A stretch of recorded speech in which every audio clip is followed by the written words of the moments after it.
আজকের মানববন্ধনের একটা বক্তব্যই হলো আমাদের নির্দিষ্ট টাইম যেন আমাদের কর্মঘণ্টা তৈরি করে দেয় বর্তমান সরকার।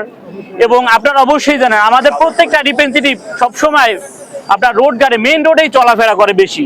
সারা বাংলাদেশে প্রতিনিয়ত বাইক অ্যাক্সিডেন্ট আমাদের রিপ্রেজেন্টেটিভে বেশি মারা যায়। সেই রিপ্রেজেন্টেটিভের মারা যাওয়ার কারণে তার ফ্যামিলিটা ধ্বংসের পথেই চলে যায়। তার ফ্যামিলি দেখার জন্য ওই নির্দিষ্ট সরকার মানে নির্দিষ্ট কোম্পানি থেকে আসলে ওই রকম ভালো একটা পরিস্থিতি তৈরি করে দেয় না তাদের ভবিষ্যতের জন্য। সেই সিস্টেমটা যেন বাংলাদেশ সরকার দেখে। এবং আমাদের মানববন্ধের কারণে এটাও আছে যে সপ্তাহে প্রত্যেক সরকার অনেক দিন বন্ধ দেয়, সরকারের নির্দিষ্ট বন্ধ, আমাদের কোনো বন্ধ নাই। আমরা প্রতিনিয়ত আসলে কাজ করেই যাচ্ছে, আমাদের নির্দিষ্ট আমার ফ্যামিলিকে সময় দেওয়ার মতো আমাদের সময় থাকে না। সকালে যখন আমাদের এক একটা কলিগ বের হয় তার বাচ্চা তখন ঘুমে থাকে, যখন রাতে যখন যায় তখনই সেই বাচ্চা ঘুমে থাকে। সেই বাচ্চা আসলেই জানে না তার বাপকে, কারণ তার বাপের মুখেও সে দেখতে পায় না।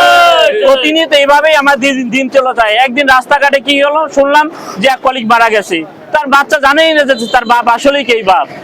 তার ফ্যামিলি দেখার মতো কোনো লোক থাকে না। কয়দিন কোম্পানি খোঁজ খবর নিয়ে আর কোম্পানি আর কোনো খোঁজ খবর নেয় না। আমাদের ফ্যামিলিটাই ধ্বংস হয়ে যায়।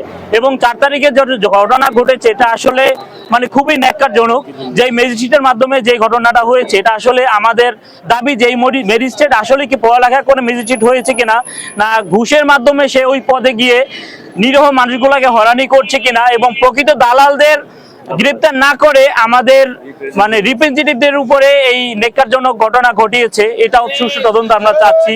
এবং ওই ম্যাজিস্ট্রেটের বিষয়ে সুষ্ঠু তদন্ত আমরা চাচ্ছি।